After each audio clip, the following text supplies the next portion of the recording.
Dune by Villeneuve. It looks like it could be really wonderful, but those one-liners in the trailer just always kill me because it has this. Do you know what I'm talking about? It has this completely serious tone, this big, huge, operatic, somber tone throughout the whole movie. There's Jason Momoa thing, like, been working out? No, just kidding.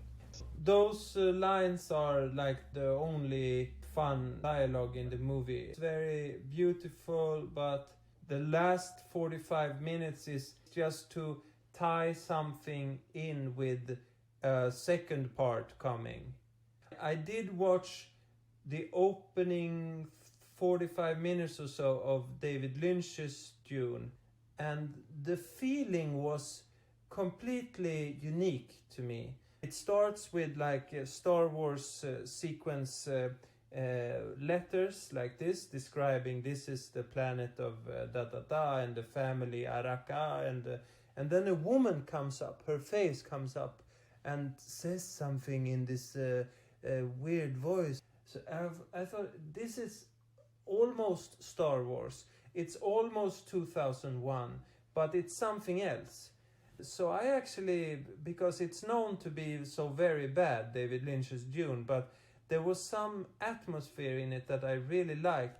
And parts of it was there in Villeneuve yesterday, but the whole of the movie felt more like his other films, like Blade Runner 2, like Arrival.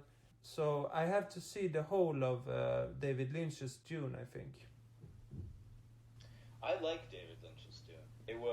I saw it in the theater when it came out, and I think a big reason why David Lynch's Dune has the reputation for being so bad is that because when it came out, the fans of the book were legion, and they were rabid, and what I had always heard was that it was this abomination that didn't capture anything about the book. I don't think that's true. I think it hits a lot of the plot points. I think it just does it in a way that no one liked who was a fan of the book. That the tone was so weird, that the villains were so grotesque, that everything from like the costumes to the sets just was not what anyone wanted who was a huge fan of the books. But when I read the books a couple years after seeing Dune the movie, I thought to myself, this is much closer than I was expecting, you know. And then since then, we've had those sci-fi TV movie versions of Dune, and so I think people are probably the Dune novels fandom is less rabid. You probably have fewer people who are like 30 years old, let's say, who read these 30, 40 years old who read these books. What did they come out in like? Did the first Dune come out in the 60s, maybe? 65. So there are probably rabid Dune fans who are very old now, or who have even passed away. People are probably much more open to Denis Villeneuve's vision of a new Dune than people were at the time David Lynch, his version came out. But I liked it so much when I saw it, and I love David Lynch's movies, and it was the first David Lynch movie I'd seen. So I was 9 or 10 years old. I just turned 10, sure. And that's a good age for a very visually, sumptuous sci-fi movie with a very weird tone. And for kids at school, we're talking about it too. Although it was not this big Star Wars. You know that David Lynch supposedly offered Return of the Jedi? Mm-hmm. So after he had made, he made the cult hit Eraserhead, then he made The Elephant Man, which was nominated for Oscars, and was, this was a huge hit for that type of movie, a black and white drama.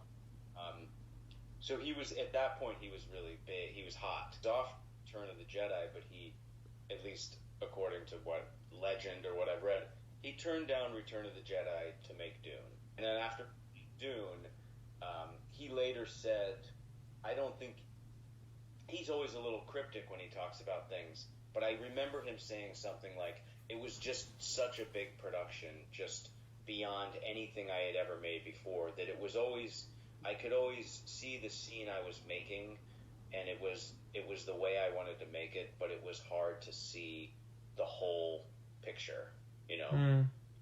And I think that it's possible that maybe, you know, he was working with Dino De Laurentiis. There was a huge budget, so who knows the total story. Basically, I like David Lynch. But I see what he means. He cannot quite hold the movie together, and what he also he actually denounced the movie. There at certain points it said Dune directed by, and then there's a name that they have for whenever a director denounces his own movie. But then in recent years it came back, so it says now directed by David Lynch. But David Lynch says, I sold out. I didn't have the guts to stick it to the producer, so it became some kind of compromised version between my artistic ideals and the money makers. I know exactly what you're talking about. It's the famous name that people use if they don't want to take credit is Alan Smithy, but that wasn't the theatrical release. The theatrical release that you saw when it came out was, you know, directed by David Lynch. It was when they cut together something that they were calling the director's cut. It was like a television cut, and it was almost 4 hours long, and it had... How long was the movie when you saw it in the theaters? 2 hours and change, maybe. So that was why he took the Alan Smithy credit. It was when they were showed, without his participation, someone recut the movie and added lots of footage and made a much longer version, and I think called it the director's cut or something, but he wasn't involved with that. So when you would see it on TV sometimes in this much longer version, it was directed by Alan Smithy. He didn't take an Alan Smithy credit on the theatrical version. But you could see that because his movie is also quite slow, and maybe that's the pace of the novel also, but you could see how the movie must be 4 hours if it incorporates the whole novel, because this movie now by Villeneuve, it's 2.5 hours, and it's only the first half of the novel. I know. It doesn't have to be, though. I mean, that's I think the thing that people, when those terrible movies that came out, the Dune movies that came out on the Sci-Fi Channel, I'll put it this way, in my opinion. Fans of comic books or books, they love the story, they love the characters, they love everything that happens in it. They'll always be happy, or at least think they're happy, if they're just getting more plot, if it's more plot inside the book. But you don't have to. And there's an art to adapting something. And I heard this recently about Gone with the Wind, which is a movie I have hugely mixed feelings about, but so I'm not praising Gone with the Wind. But apparently, when they were adapting Gone with the Wind, David O. Selznick said, there are certain things we need to keep in, like certain lines, like, frankly, my dear, I don't give a damn. Certain moments. There are these moments in the book that fans absolutely love, and we have to have those in the movie. We don't have to have Rhett and Scarlett having 3 kids. We can just make it one. Cut out all these things, and they would combine characters, but they would keep these big moments. So that, I think, is an art to adaptation that is very hard to do.